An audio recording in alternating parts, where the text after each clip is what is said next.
Hey guys, I thought I'd reposition the camera tonight so you could see more of the cat, how she watches me all the time. She just likes to be in my vicinity all the time. I think it's kind of cool. She's always there, but she's not clingy, and I really like that.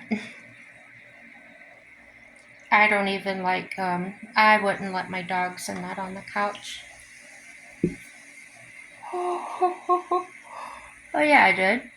Yeah, I did. My last dog, I used to let her up there. But she didn't shed, so if she did, it was very little. Oh, she just got down. So what should we talk about? I'll tell you what's on my mind. Because the how do you call it, tete-a-tete that happened with my friend the other day, and how I tried handling it exactly the way I was professing here on YouTube. And so it brought this up. I wanted to talk about how to retain long-term relationships. Now, our friendship is relatively very new, so I thought this would be a good topic. And this is by, where is her name? I wrote it down, I promise I did. Kathy McCoy, PhD. She's a psychotherapist, a journalist, and speaker, and the author of books including We Don't Talk Anymore. And there were several other listed, but I didn't write it down. You can find the full list in their article, and it's how to retain long-term relationships. Okay. And of course, Psychology Today, 7 tips for building friendships to last a lifetime. Keeping and nurturing lifelong relationships takes effort. Number 1, reciprocity friendships that last are not transactional. Yes, they do favors, keep secrets, dry tears, just listen when there's nothing to be said. But these kindnesses go both ways as needed, each of you willing and able to give as well as benefit from the relationship. Don't you love how they can make words sound so beautiful, like it's just, this is all you have to do.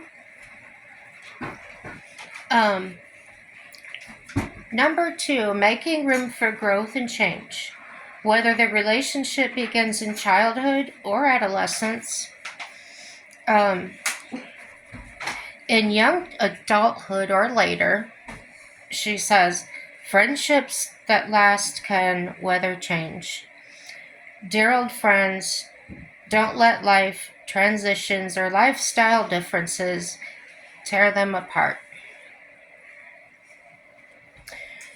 Through marriage and children, geographic moves, divorce, religious differences or awakenings, I should say, or disillusionment and differences in career trajectories, or differing socioeconomic status, friendships can endure if friends hold each other emotionally.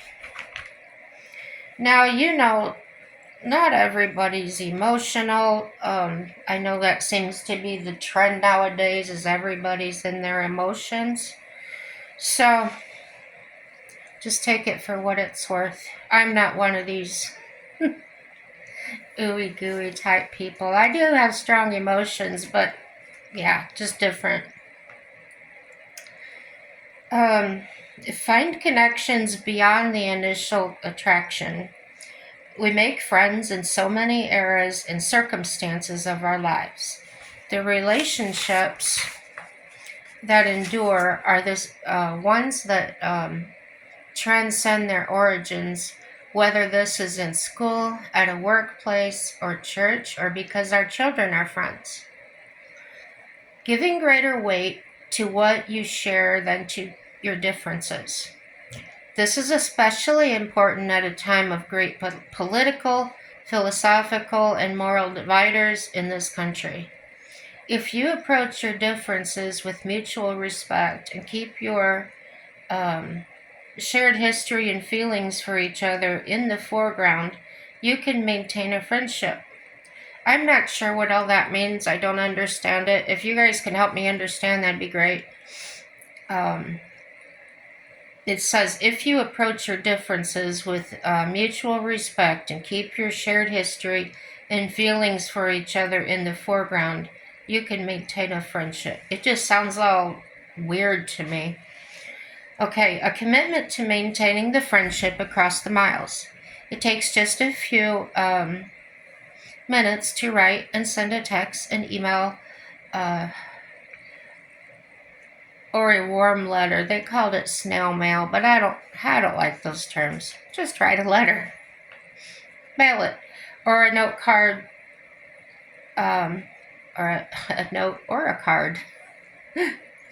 We can hear the voice of a beloved friend on the phone or do a virtual visit via FaceTime or Zoom, doing some of the things you've always done together, whether it is celebrating birthdays virtually or in person, or keeping up with each other's families, or simply sharing tears or laughter about life's up and downs.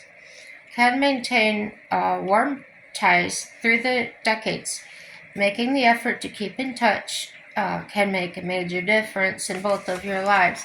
Now, if you want to be friends with me, I have to let you know up front, I don't remember birthdays, not even my own, and I don't remember anniversaries either. You can ask my husband. He does all the remembering, and I know nothing. Tolerances of time lapses. There are times you don't hear from a dear old friend for a while.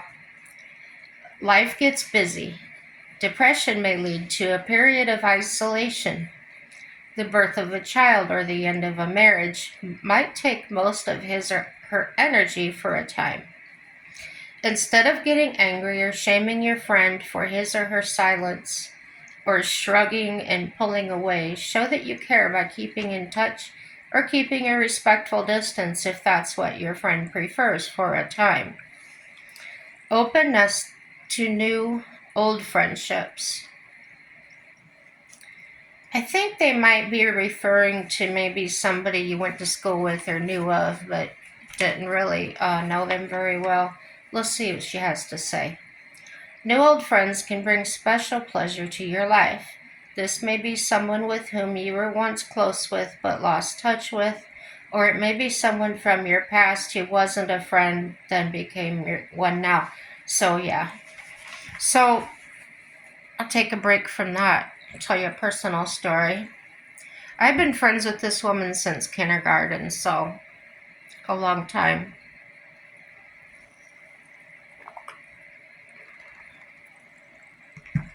And about 17 years ago, when I was in that bad situation of hiding out places.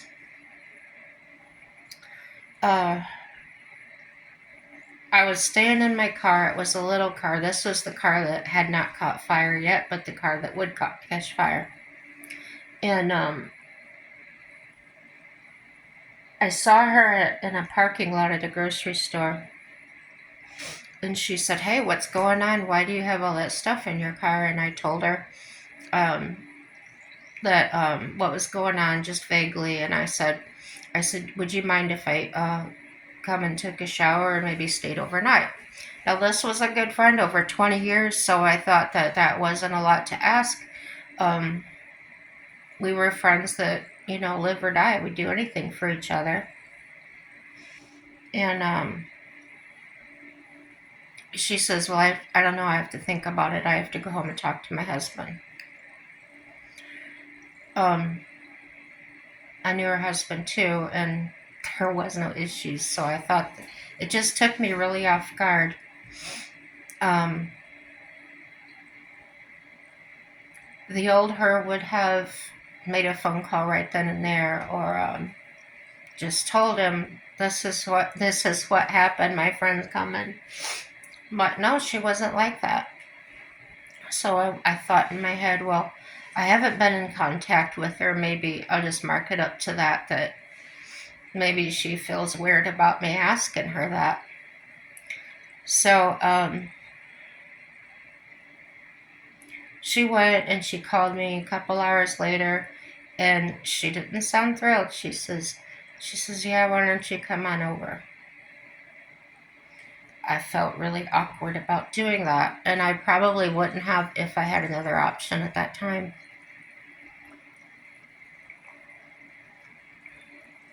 But the car was so small, I couldn't hardly put the seat back all the way. Um, so anyway, I get there, and their kids are hugging me. We're saying hello. We haven't seen each other for a while and stuff. And her husband starts talking to me, asking me how I've been. Just normal conversation stuff. I'm sitting on the couch, and she comes and stands in front of me like maybe an adult would do a child that's in trouble. And she points her finger at me and she said, if you're staying here, you will get a job. I had a job. I was self-employed. And I said, okay. And she said, I don't know. She just had all these rules and stuff. And then she's like, uh, you will get up when I get up and you'll be on time. And I was like, what the heck is she talking about? I've never known her like that. I've never worked with her before for her to say be on time like I would be late. She was like a stranger to me. Wow. So her daughter came and said, "Come on, Aunt Jen, you can sleep in my room, and I'll sleep on the other bed." Or I don't know what it was like a bed in there, but it wasn't an actual bed. And so I went to work with her, did every little thing she wanted me to do. I didn't hold resentment. I was grateful for the roof over my head. And she started pulling me in late at night. She was getting on the laptop there, and she was chatting these people that, the people, they're scammers, that they pretend to be somebody they're not. Well, she was talking to this guy on there that she thought was the real deal. And she's got a whole bottle of liquor there, and she's just pouring it into ice, drinking it straight. And she tells me, she tries to get me to drink some. I don't drink. And she's like, oh, come on, you used to. And I said, yeah, but then I grew up, I don't do that anymore. So I thought, well, maybe that's why she's so off, because she's an alcoholic now. And that kind of made sense to me. So she's talking to this guy on Facebook, even at work. And she would come back to where I was working. It was a daycare. And I made the food for the little kids. And she'd come back there like she was supervising me. And did you do this? Did you do that? And I'm like, well, can't you see it's done?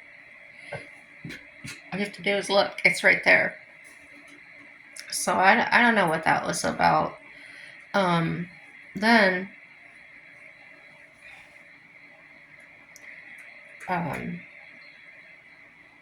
I was talking to my family, and I knew it wouldn't last very long, but if I could just stay there a few days, I could have another thing lined up. So, I really wanted to go back to my house, is what I really wanted to do. And, I knew I couldn't. I couldn't. So, yeah, I did that. I went to, stay there for a couple of days. Well, I left for work the one morning and I started going up the hill, and the serpentine belt came off the car. So I rolled it back into the driveway and I put it back on and noticed that the reason it came off is because the guide was missing off of it. It was just gone. There wasn't one there. I don't know how it stayed on as long as it did. So I had to wait for somebody to get there. Finally, my brother showed up and he said, "Oh, I can fix that for you." I said, "Cool."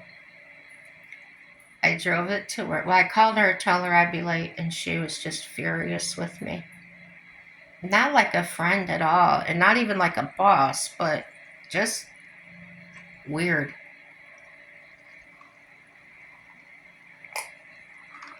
So,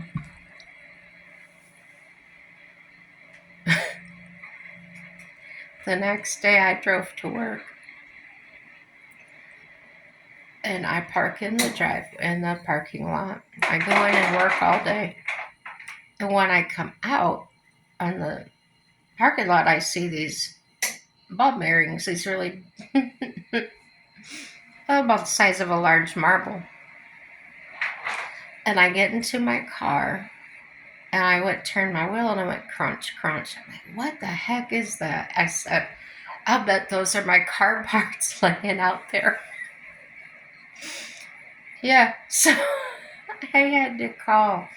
Um, I did. I called my brother. He came and rescued me. But what it turned out to be was the whole front end. And him and his buddy just tore it all apart and got it all back together again, and it was fine. Well, it wasn't 2 weeks later when it caught fire. And that was in the ignition, yeah, in the steering column. So, yeah, I had one thing after another after another. And so, of course, she's angry with me because she thinks that I just quit my job and I put her in a bind. And I told her, well, I had asked her, I said, since you have to drive by my mom's on the way to work, could you pick me up and I'll go with you? Well, if you can give me $100 a week for gas. Like, what? You're going right past it. How is it? I'll be glad to give you gas money, but dang. I don't know what got into her, but it was just something. So, what did I do next? Oh, okay. She asked me to go with her to her mom. She was taking the kids over there, and or no, the kids were there. She was taking them some food or something. And I said, "Why are the kids over here?" And she said, "Oh," said her husband's name, beat the heck out of her son's name.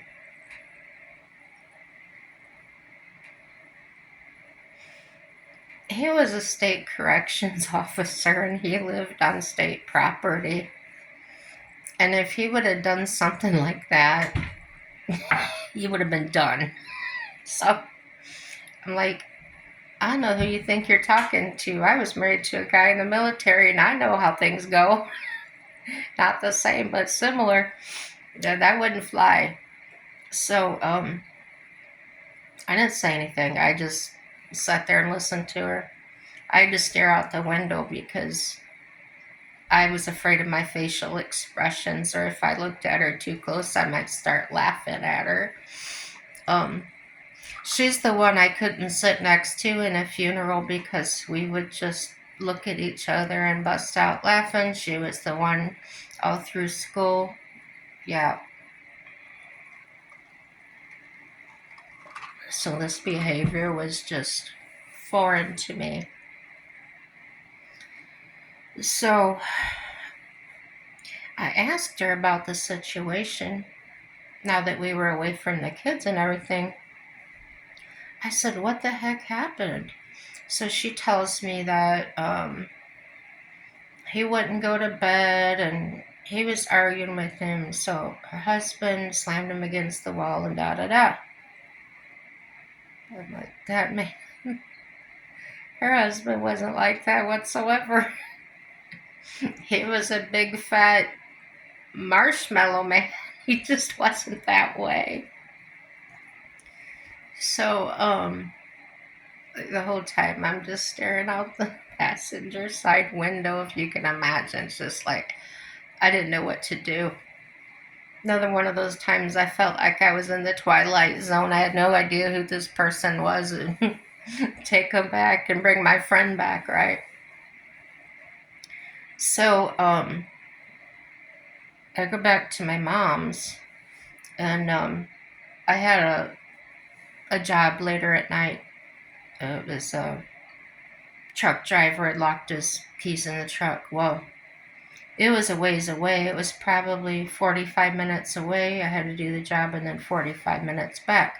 When I get home, she's there. She's got bags. It's like, what are you doing? She goes, I'm going to stay here at your mom's for a little while. Oh,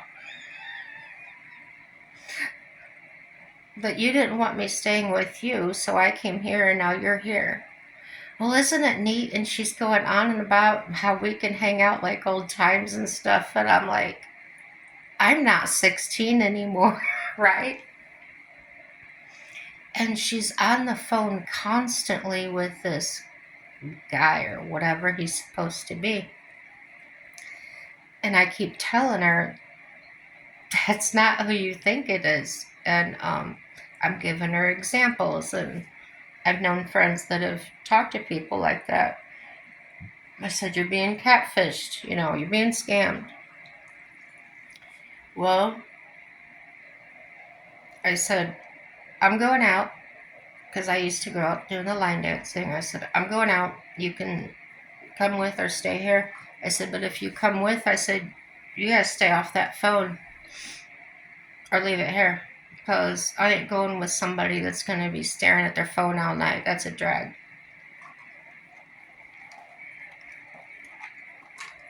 Oh, I promise, I promise. No. She was headed in her face the whole time. So I just went and sat with my other friends. Left her sitting there. She didn't even notice. Okay. So, it was time to go back. I went and got her, and we went back to my mom's, and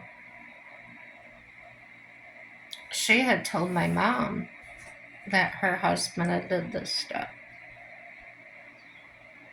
No, she didn't. She told my mom that she was leaving him. That's all. She told her. So in the meantime, I had left. They had borrowed my carpet cleaner.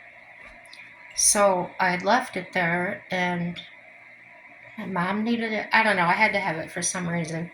So, got a hold of her husband. I said, hey, can I come get that? And he says, yeah, I'll be home from work at this time. So she knew I was going over there. And she's like, you probably shouldn't go by yourself and this, that, and the other. And I said, okay, well, I didn't listen. I just stopped there and got it.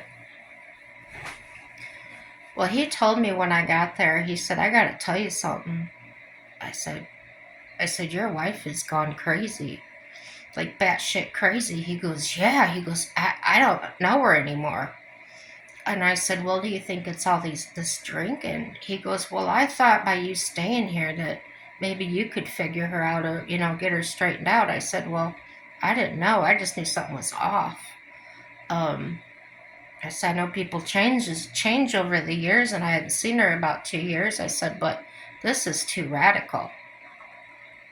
And we've gone periods of time without talking before, but every time we met up, it was just, we just pick up, like, from the last time we talked, Like it was the same conversation, and this was just not happening. So he also told me, he said, promise me you will not end your friendship with her, but I feel like you need to know something. And Jen, if you can't handle it right now, because of everything you're going through, he said, just don't. He goes, I don't really want to tell you, you know. I said, well, just tell me. And he said, you know, when you asked to come here? I said, yeah. He said, she didn't want you to come here. Okay, that's okay. He says, I had to talk to her into it. I said, you're kidding me. He goes, no. He said, I told her, he goes, that's your friend, man. That's your friend all these years, and you're just going to leave her out on the street. He said, I went on and on until she finally gave in and said you could stay here. So that kind of made sense then of why she was acting so cold. I guess that's the word. Um, so I ended up telling him then, I told him what she had said, the reason she left. And he goes, what? What the heck is she talking about? He goes, you know where I work, you know where I live. He goes, I would not be sitting here right now.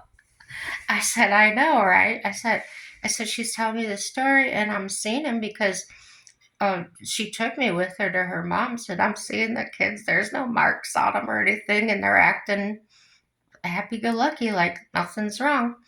Just at grandma's house. And I said, she was just on the phone. And he goes, yeah. He says, I was driving the vehicle. I drove it today. And he said, I found a Western Union receipt in the visor for $500 sent to someplace overseas. I said, that's what I thought. I said, she's got it bad. She's hooked into some catfish or scammer. And he goes, yeah, I had a feeling, something like that. So that's just how he was, though. He was so laid back. That's why I was just never believe in a million years that he lost his cool and hit this kid. He just wasn't hot headed. So, um, she ended up going back to, anyway, she asked, we went to a concert. This was before all this bad stuff happened, I remember. And I used to go to church with her when we were kids. My family didn't go to church, but she took me to hers, and it was an all black church. And they were up praising God and singing, and it was just so loud and exciting to me at 16. I thought, this is awesome. I just wanted to, I couldn't wait to get there. So, yeah, and that, her dad was a pastor. Her mom was some kind of prophet. I was thinking, I had the best friend in the world. I mean, we did things, you know. We went smoke cigarettes, skip school stuff, but nothing like nothing horrible or really bad. Um, so we met up for this. It was a comedy show. That's what it was, and she had the back of her hair cut real short, and she had her name tattooed big letters about across the back of her neck. And I was like, that's something we talked about when we were kids, that we would never do that. And I still haven't. I don't ever plan to. Um, and then she had his last name, which her last name at the time, tattooed in great big letters across her lower back like a tramp stamp. So I don't know what happened to her. She's dressing in all leather. I know. That's what he and I talked about that day we were talking. I said, maybe she's going through a midlife crisis. And he says, that's what I think it is. So anyhow, we didn't talk anymore. She blocked my calls and all that, which I didn't call her like every single day, twice a day. I call maybe once every other day just to see if she wanted to talk or have coffee or something, and she blocked me. So the next time I saw her, she used to go to a tanning place right next door to my mom's lock shop in the town that I didn't live in anymore. But like I said, I used to go help my mom out. And I saw her go by the shop window. And I said, okay, I'll wait a half hour because that's usually how long it took people to go in and out. And when I saw her come out, I was watching for her and I went out there and I was, hey, how you doing? I've been thinking about you. And she just like standing there like she's seeing her worst enemy. Like, and I was like, what's up, girl? What's the matter with you? She accused me of sleeping with her husband. Yeah. I said, and when did I do this? Well,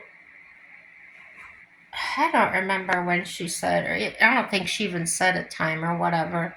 And I said, the only time I've seen him since you guys have been apart is when I went to get the carpet shampooer.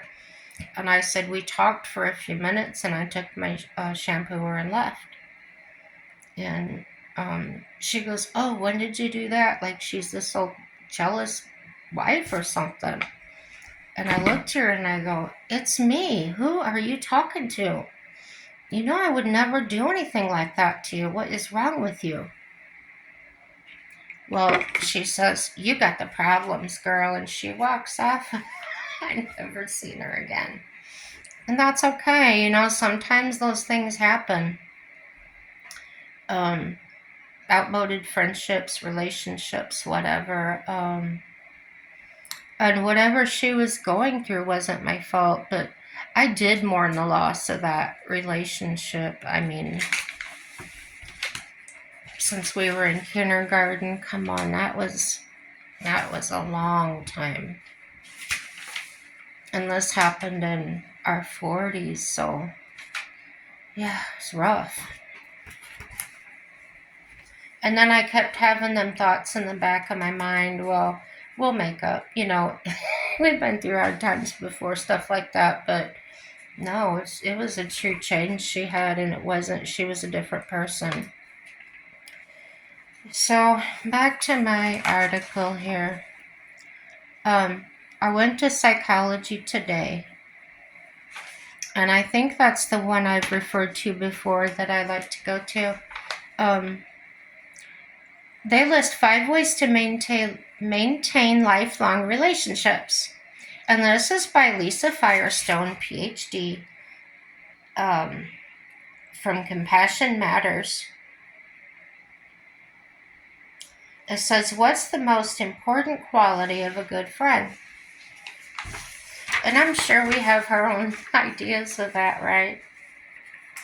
Number 1, she says, be honest. Relationships built on false buildups or phony facades are only as good as their foundation. Superficial relationships often fizzle over time. My page was upside down and I was reading it. To achieve a solid foundation or friendship, you have to be honest with each other. Being able to offer and receive feedback from someone you trust is a gift that can easily be overlooked. I'm laughing because I'm so far past these things. Feels like I'm reading first grade literature. But, yeah, you guys know where I'm at now. And everybody's at a different level. I should stop laughing. Setting aside your ego and ask questions Setting aside your ego and ask questions of you is invaluable. I don't know why it's worded that way. Setting aside your ego, ask questions of you is invaluable. I don't know. I don't know. Friends are likely to ask the tough questions. Why do you think you're attracted to that person? I'd be like, I'd tell my friend, mind your own business. Or do you think you might be feeling jealous or hurt in this situation?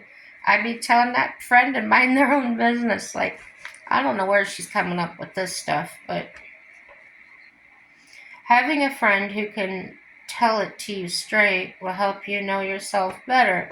Being able to reciprocate further challenges you to live with honesty, directness, and integrity. So now you got them questioning your life decisions, and then you got them telling you what to do. So already that's 2 strikes in a friendship, right?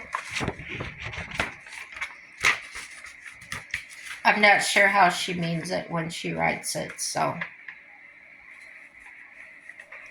Here's a word for you.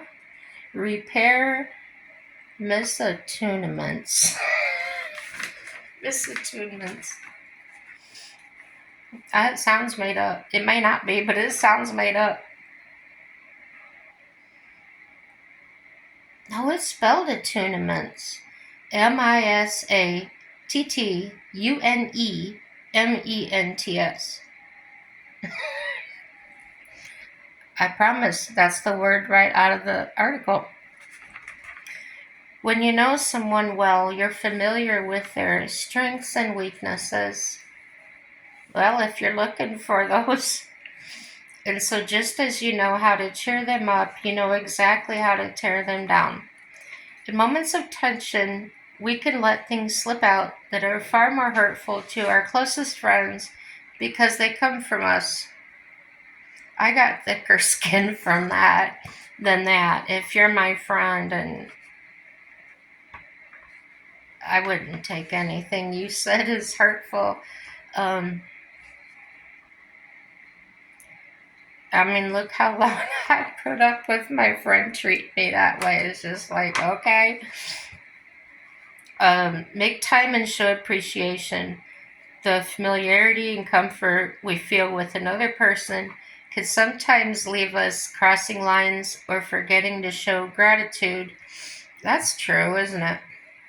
As with a spouse, partner, children, or family, we have to find time to make real contact with friends in order for the relationship to flourish. I don't know if I gotta work that hard at it. Like I said, I may be taking it out of context, but that's the mood I'm in. I'm seeing things in a funny way tonight.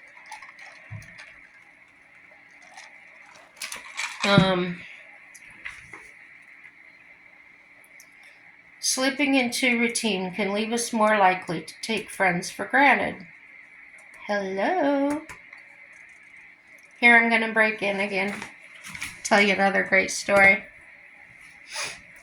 When my latest husband left me, and did that to my dad and stuff, he was calling me 40 times a day. And I don't know why. I thought, he left. I didn't make a big deal of it. He asked if he could have his things. I said, sure, just don't come when I'm here. And leave my clothes and that alone. And he never came. So, but he would call me. It was just like he was making an excuse to call me or something, that it wasn't even a real reason. So I stopped answering the phone, and I just shut the phone off. Well, then she started calling me. And I didn't know the number, so of course I answered it. And she would I'd say hello and my business name, and she'd say, do you know who I am? That's who he left me for. Intelligent, isn't she? I said, no, who are you? Well, I am the woman that your husband left you for. I said, congratulations. What did you say? I said, I love you. She said, got dead quiet for a second. She goes, do you know who this is? I said, yeah. I said, you're the woman that took my man. And you're telling me that you love me? Yeah, why wouldn't I? Dead silent. Hung us up the phone.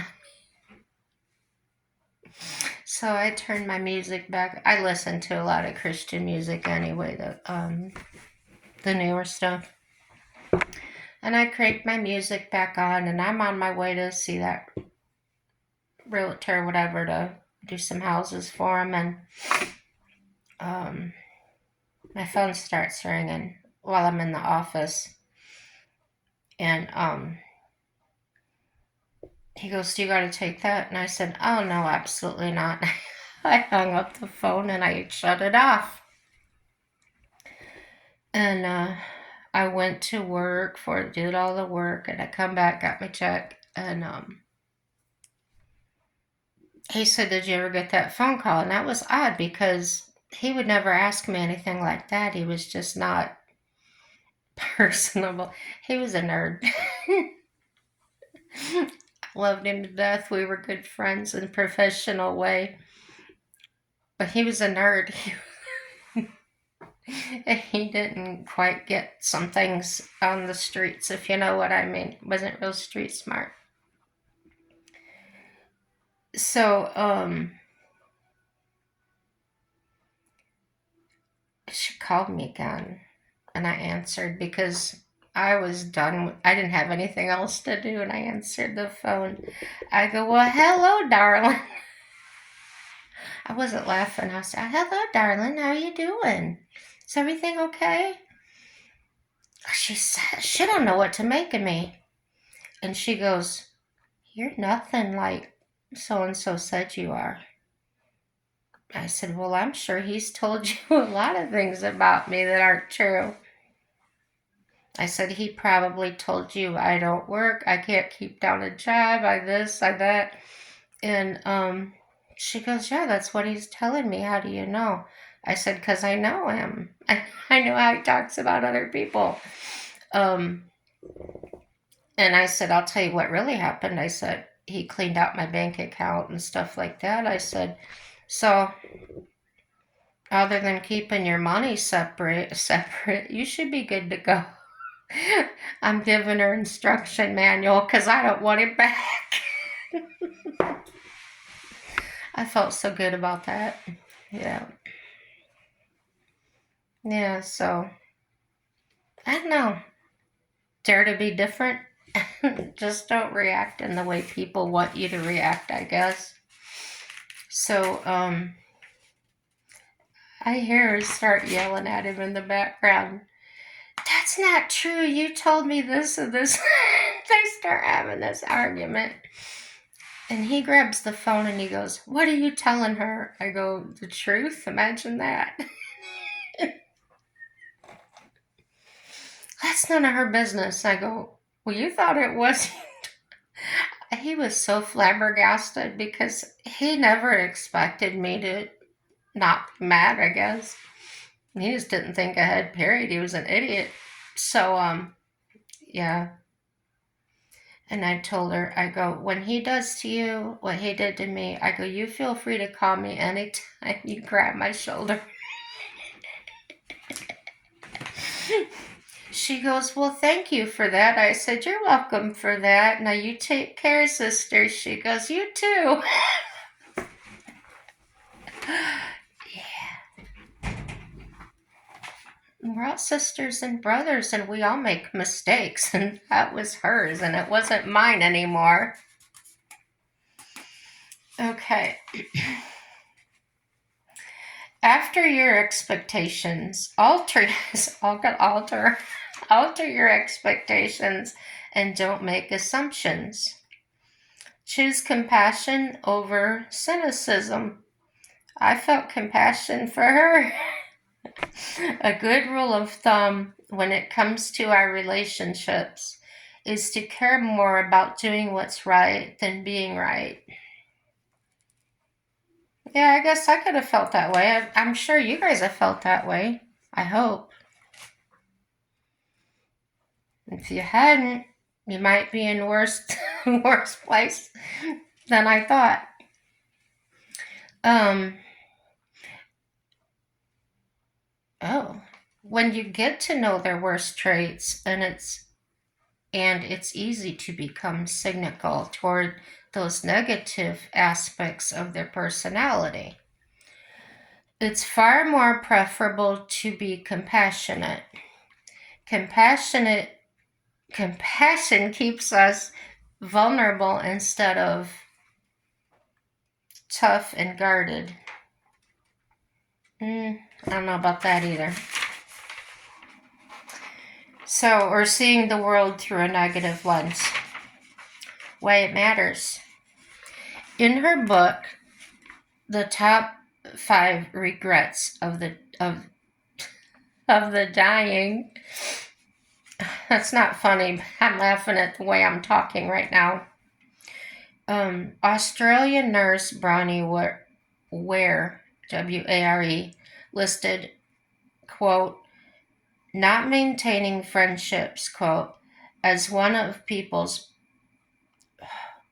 biggest deathbed regrets. Keeping close friends is an essential part of life that gives us meaning and fulfillment. Well, I heard enough about that, so I went to the old standby. You guys hear me talk all the time, the Psych Central. I finally went there. I should have went there first. 6 tips to maintain lasting and meaningful friendships.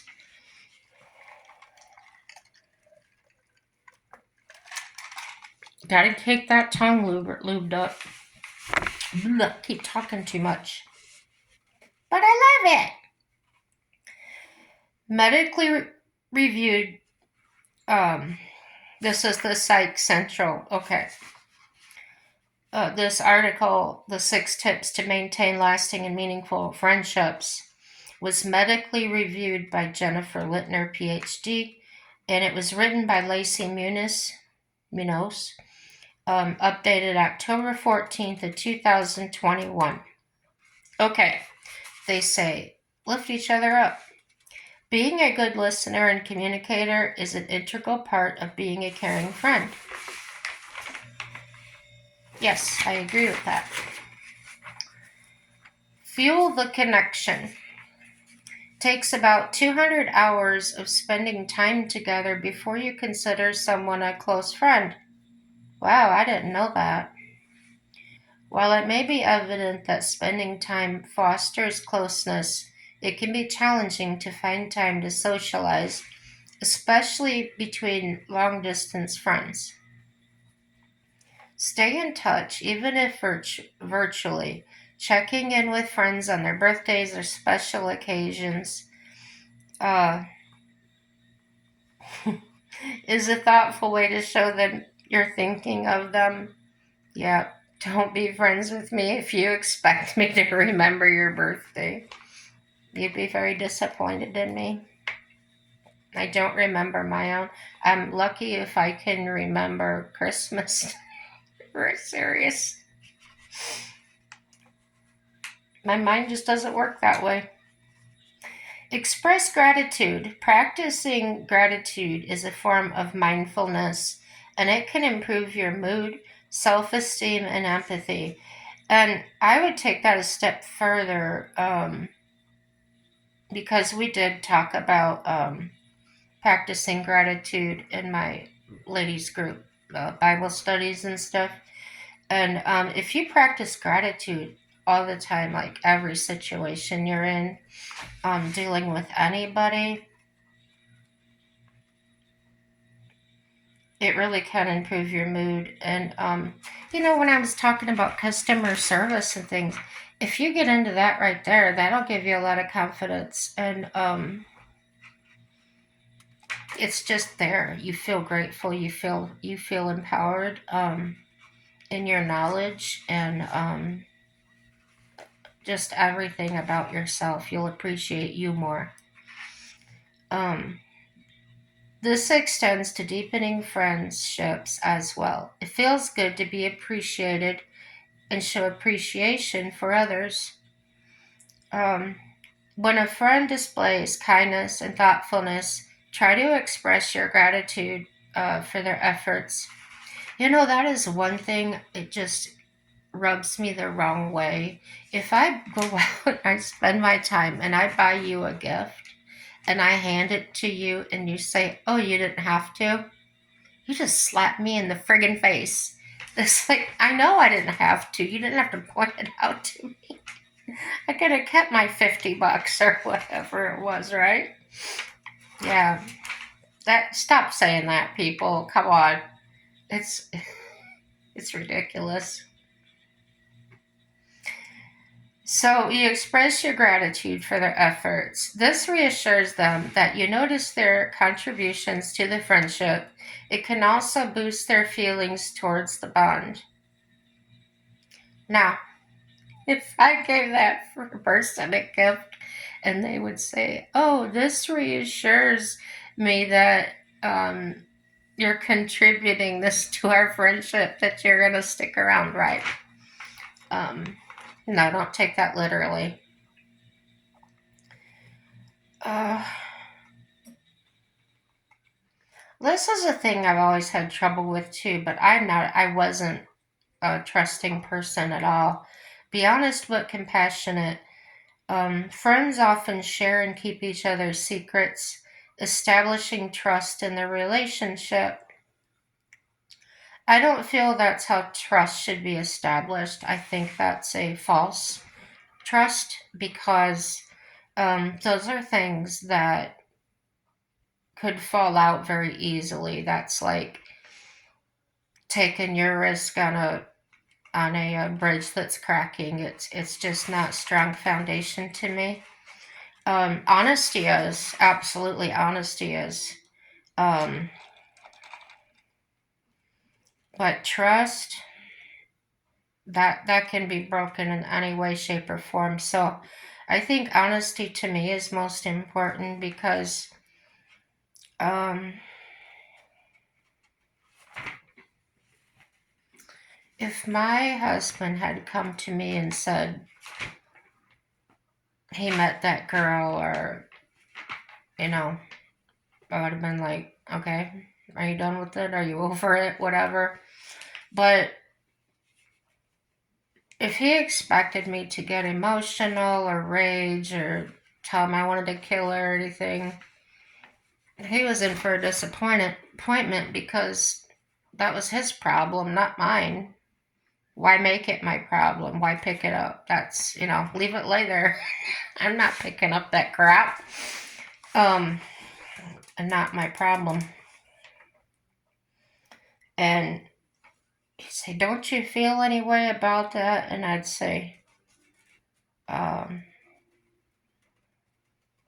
are you staying or are you leaving? He'd say, I'm staying. I'll go, okay, well, talk to you tomorrow. And, that helps with reactions. And it helps the truth come out because if you didn't want to be with me, you wouldn't stay.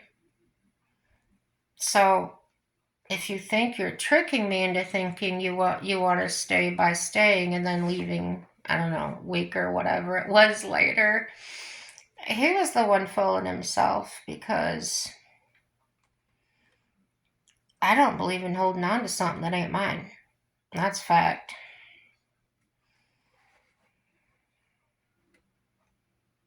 When someone opens up and shares their thoughts or feelings, a caring friend responds with interest and honesty.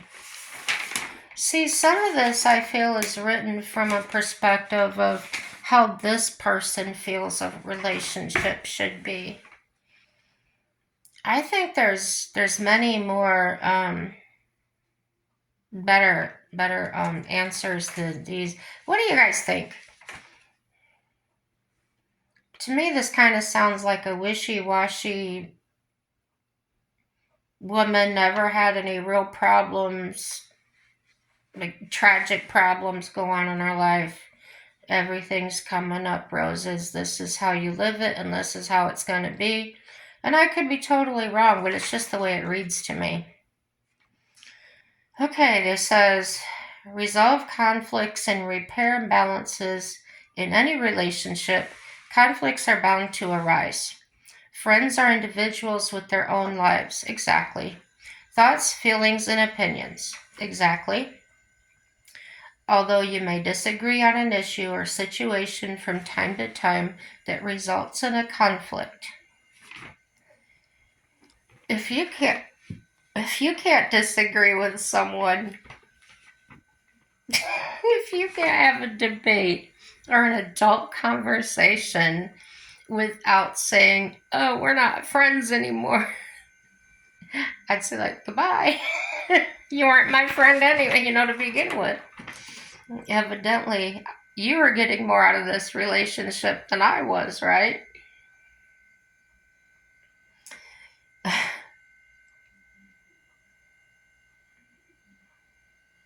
I hope I'm not offending any of you. I hope you Gen Xers are really laughing with me right now, because you know. There may be an imbalance stemming from you putting in more effort than your friend, for example. Now we're measuring how much we're putting in. A cup of this, a dash of that. Okay. Sorry. I'm being so sarcastic. I hope you like sarcasm. That's Gen X's, fluent language. Though it's difficult and often uncomfortable, resolving conflicts is vital for salvaging friendships. Disagreements or friendships that are one-sided are sometimes enough to sever the relationships altogether if left unresolved. Again, are we in high school, people? Come on. Do adults really act like this? Taking the first step in communicating that you wish to resolve the conflict and offer potential solutions can signal that you value and want to restore the relationship. I'm sorry, you either want to be with me or you don't. I ain't gonna chase you. But yeah, if I did something wrong, I would certainly own up to it and tell you I was wrong. But if your butt hurt and you don't want to talk about it, well, I don't know what to tell you. I'm not a mind reader. I don't know what's wrong with you.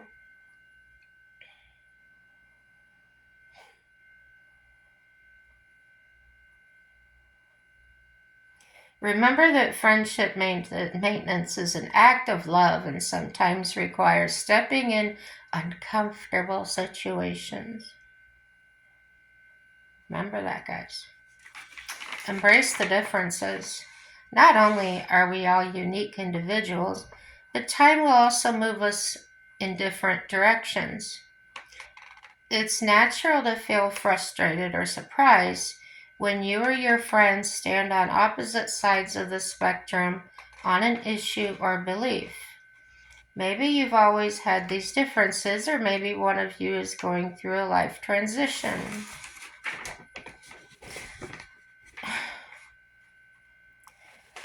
When the distance becomes apparent, it may be a good time to reaffirm why you became friends in the first place. Where can you still meet each other? This sounds like marriage counseling. I think I've heard that before. Try to focus on those things that bring you closer and you can still share. It may also help to stay open and receptive. Change isn't necessarily bad. You may now have much more to learn from each other than you did a while back. Benefits of friendship include feeling loved, supported, and part of a community. But as an adult, it may become apparent or may become difficult to maintain meaningful and lasting connections. Consider being active in your relationships by reaching out, showing appreciation, and being emotionally available. This may require effort and work, but the rewards are worth it.